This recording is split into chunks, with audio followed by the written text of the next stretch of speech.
read aloud. I hope you're doing well. Haven't seen you in almost a week now. So I hope you're reading and doing great things and relaxing all at the same time and practicing math facts. Okay, I'll stop now. Okay, I'll just read the book. So this story is called Bear Has a Story to Tell, and this is by Philip C. Stead and illustrated by Aaron Easted. So just looking at the cover, can you tell what genre it is? Yeah, definitely fiction, right? Because it sounds like Bear's going to tell a story, and as far as we know, they don't do that in real life, right? And it looks like what season's going on here? Probably fall or autumn. Absolutely. All right, so here we go. Bear has a story to tell. It was almost winter, and Bear was getting sleepy.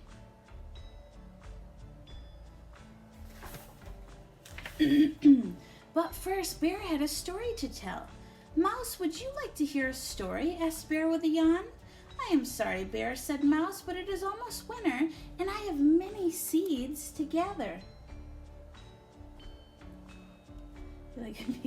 I'll make sure you can see the pages. Bear helped Mouse find seeds on the forest floor. When they had finished, Mouse said, "See you soon," and tunneled underground to wait for spring.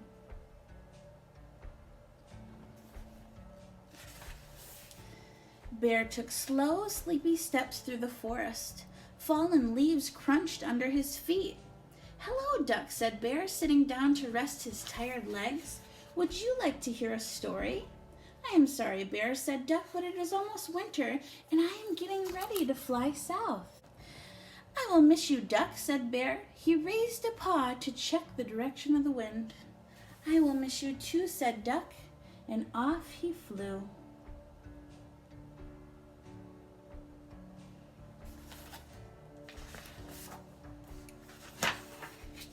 The sun was heavy and hung low in the sky. Bear's eyelids were getting heavy too.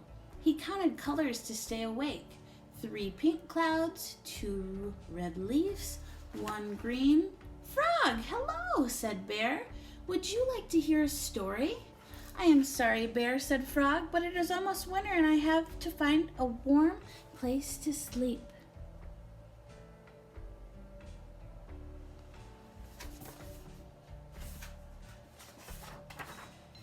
Bear dug a frog-sized hole between 2 evergreens.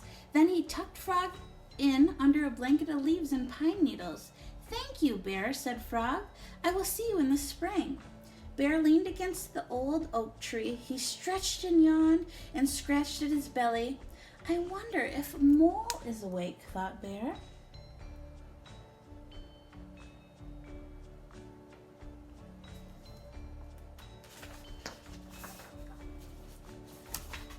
Mole, are you there? Mole? Mole was already asleep. Good night, Mole, said Bear with a sigh. I like how it flips.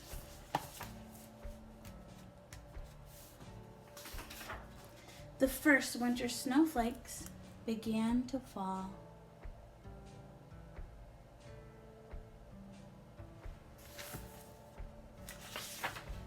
Many months passed and the sun returned. It melted the snow and woke the trees.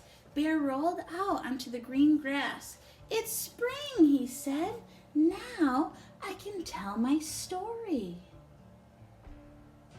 It's almost spring here too, isn't it?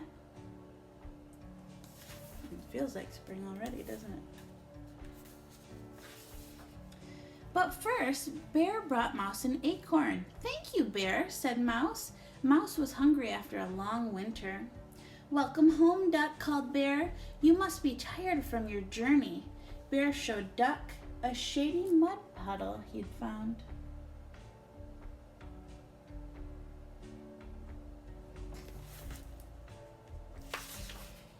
Bear placed Frog in the sunshine till he was warm and awake.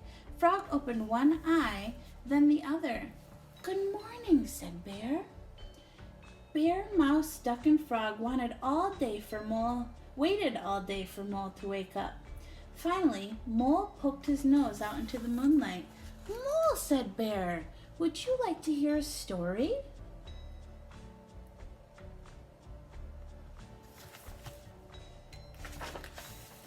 Bear gathered his friends. He sat up straight and cleared his throat. He puffed out his chest, and with all of his friends listening, what did he do? Bear could not remember his story.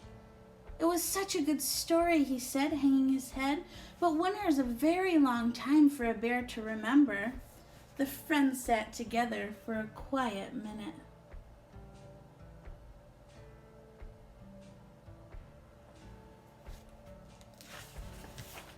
Then Mouse said, maybe your story is about a bear. And Duck said, maybe your story is about the busy time just before winter.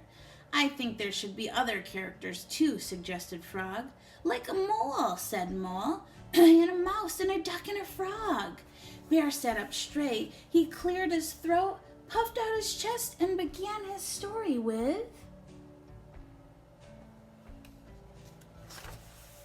It was almost winter, and Bear was getting sleepy. So how do you think Bear will... what story will he tell? It was almost winter, and Bear was getting sleepy.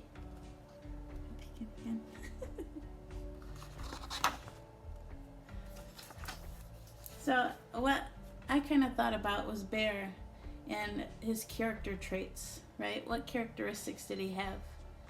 Would you want to be his friend? I feel like he was super nice and helpful and was willing to do things for his friends before he did for himself, right? So I'd want him to be my friend if he wasn't a fake bear, but very cute story. All right, I hope you enjoyed, and we'll talk to you later.